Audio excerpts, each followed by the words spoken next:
बिस्मिल्लाहिर्रहमानिर्रहीम। अस्सलाम वालेकुम दोस्तों, क्या हाल है। मैं आज आपके लिए बहुत ही ज़बरदस्त सी रेमेडी लाया हूँ जिसमें छुहारे, दूध, चार मगज़ और सफ़ेद तिल इस्तेमाल होंगे। अगर आप में खून की कमी है, आयरन की कमी है, जिस्मानी कमज़ोरी है, दिमागी खुश्की है, तो आप इसको हफ़्ते में 2 से 3 बार बनाकर ज़रूर पिएँ। सबसे पहले हमने छुहारे लिए हैं, इनको हमने 3 से 4 घंटे पहले भिगो के रख दिया था और जैसे ये नरम हो गए तो हमने इसको इस तरह से काट लेना है और इसमें से गुठलियाँ जो है अलग कर लेनी है। और गुठलियाँ अलग करने के बाद हमने इसको छोटे छोटे पीसेस में काट लेना ताकि हमारी जो रेमेडी है उसमें इनका अच्छे से इस्तेमाल हो सके।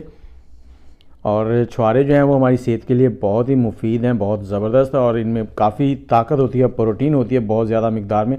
इनको हमने इस तरह से छोटा छोटा सा काट लेना है और ये बड़ी आसानी से कट जाएंगे क्योंकि हमने 3 से 4 घंटे पहले इनको नीम गर्म पानी में भिगो के रखा था।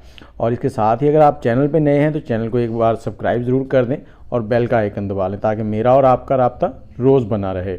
इस तरह से हमने इनको काट लिया है। और अब हमने जो तिल लिए थे, ये 1 टेबलस्पून तिल है, सफ़ेद तिल, और इसके साथ ही 1 टेबलस्पून चार मगज़ हैं। ये दोनों भी ताकत से भरपूर हैं और चार मगज़ आप रोज़ाना अगर खाते हैं तो आपके सर का दर्द जो है ना वो कभी नहीं होगा। और इस रेमेडी को आप हफ्ते में 2 से 3 बार ज़रूर बना के लें।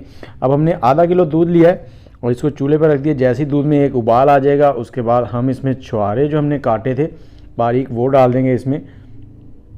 और छुहारे डालने के बाद हमने आग का फ्लेम जो है वो हल्का कर देना है, लो से भी लो के करीब, मीडियम और लो के दरमियान में, और उस आंच पे हमने इसको पकाना है। और इतना पकाएंगे कि इसमें छुहारे जो हैं वो हमें नज़र आने शुरू हो जाएं और इसी दौरान ये नरम भी हो जाएंगे। और हमारी जो रेसिपी है उसमें हमें नरम छुहारे चाहिए।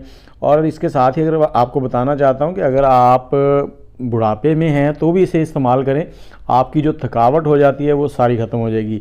और अब हमने जो चार मगज़ और सफ़ेद तिल पीस लिए थे वो इसमें डाल देंगे और 6 से 7 मिनट लगे हमें इनको पकाने में। और अब 2 से 3 मिनट और पकाएंगे। यहाँ पर हमने आग का फ्लेम थोड़ा सा तेज़ कर देना है।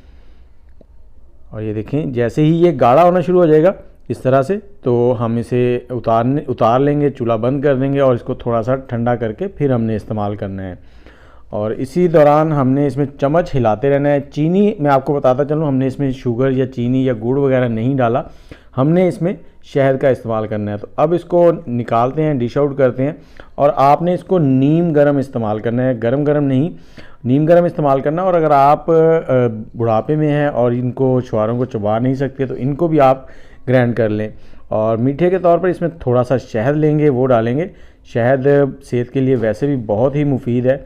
और जो इसमें हमने तिल और चार मगज़ डाले हैं वो हमारी नज़र को भी तेज़ करते हैं।